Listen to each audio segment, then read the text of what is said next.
जी महाराज जी, आप श्री के वचनों से ज्ञात हुआ कि साधक की शरणागति की दो अवस्थाएं होती हैं, बिल्लैया का बच्चा और बंदरिया का बच्चा। महाराज जी, बिल्लैया का बच्चा बने रहने के लिए साधक को किस रहनी से रहना चाहिए?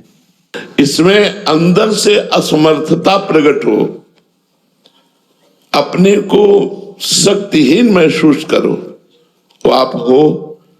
जब काम चाहता है तो काम गिरा देता है, जब क्रोध चाहता है तो क्रोध आवेश आ जाता है, जब मोह चाहता है तो मोह गिरा देता है। तो आप में सामर्थ्य कहाँ है?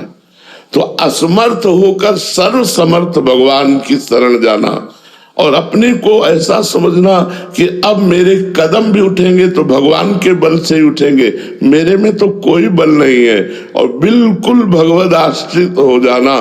तो फिर भगवान जैसे अर्जुन के रथ की डोर अपने हाथ में ले ली, ऐसे हमारे जीवन की बागडोर स्वयं भगवान संभाल लेते हैं। और वो देखता है सब भगवान हमसे मंगलमय कार्य कराते चले जा रहे हैं, मेरी सामर्थ्य से नहीं हो रहा, ये मेरे भगवान से हो रहा है, ऐसा अनुभव होने लगता है। अहंकार रहित शरणागत बिलैया का बच्चा है और विवेक युक्त शरणागत भक्त बंदरिया का बच्चा है।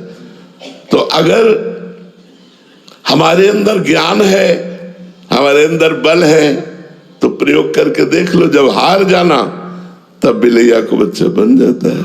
बिलैया का बच्चा वो स्वयं एक स्थान से दूसरे स्थान तक नहीं जाता, बिलैया अपने मुख में उसे दबा के ले जाती है। ऐसे ही हमारी प्रत्येक चेष्टाएं भगवत बल से हो रही, ऐसा हमें अनुभव होने लगे। अहंकार से नहीं कि मैं करता हूं, भगवत बल से हो रही, और पूर्ण रूप से अपने को असमर्थ पाना, मेरे में कोई सामर्थ्य नहीं है, हे नाथ आप ही संभालो। वो बस भगवान को पुकारता रहता है। जैसे बिलैया को बच्चा को कोई कष्ट हो तो म्याऊं के सिवा कुछ नहीं बोलेगी। तो शरणागत हे हरि, हे करुणा में, अब आप देख लो मेरे में कोई सामर्थ्य नहीं, आप संभालो। यह है बिलैया का बच्चा बनना, पूर्ण भगवद आश्रित, अपने में निर्बलता। तो सुनेरी मैंने निर्बल के हा बलराम, पहले निर्बल बने, अभी हम में सामर्थ्य है, इसलिए हम अभी अहम रूपी सामर्थ्य है, इसलिए हम शरणागत नहीं हो पाते। सुनेरी मैंने निर्बल के बलराम, अपबल, तपबल और बाहुबल, चौथो बल है धाम, सूर किशोर कृपाते सब बल, हारे को हरिनाम, सुनेरी मैंने निर्बल के बलराम। जब हम निर्बल हो जाते हैं, मेरे में कोई सामर्थ्य नहीं, तो भगवत शरणागति से भगवत बल प्रकाशित हो जाता है। समझ पा रहे आप? महाराज जी, जब कुछ भी हम करते हैं तो उस समय बल आ जाता है, जब हम गिरते हैं तब तो निर्बल हो जाते हैं, लेकिन जब कुछ करते हैं तो लगता है कि हम में बल आ गया। ये अवस्था महाराज जी बहुत गड़बड़ रहती है। हाँ, तो जब कुछ करने चलो तो प्रवेश नगर की जय सब काजा, हृदय राखी कौशलपुर राजा।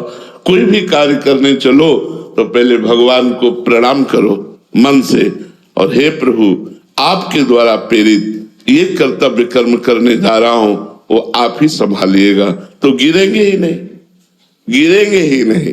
हनुमान जी लंका में प्रवेश कैसे कर रहे? भगवान को हृदय में रख करके फिर लंका में प्रवेश कर रहे। हम कोई भी कार्य अपने घर से निकले तो पहले भगवान का ध्यान करें, फिर कदम बाहर निकाले। नाम जप करते हुए, भगवान का स्मरण करते हुए जब हम कोई कार्य करते हैं तो फिर माया या विघ्न हमें परास्त नहीं कर पाते, हम हारते नहीं। भगवान का जहां बल है तहां विजय ही विजय है। इसलिए हम भगवान के चरणों का आश्रय लेकर नाम जप करते हुए जो भी कार्य करें उसमें भगवान की कृपा बल को देखते हुए करें।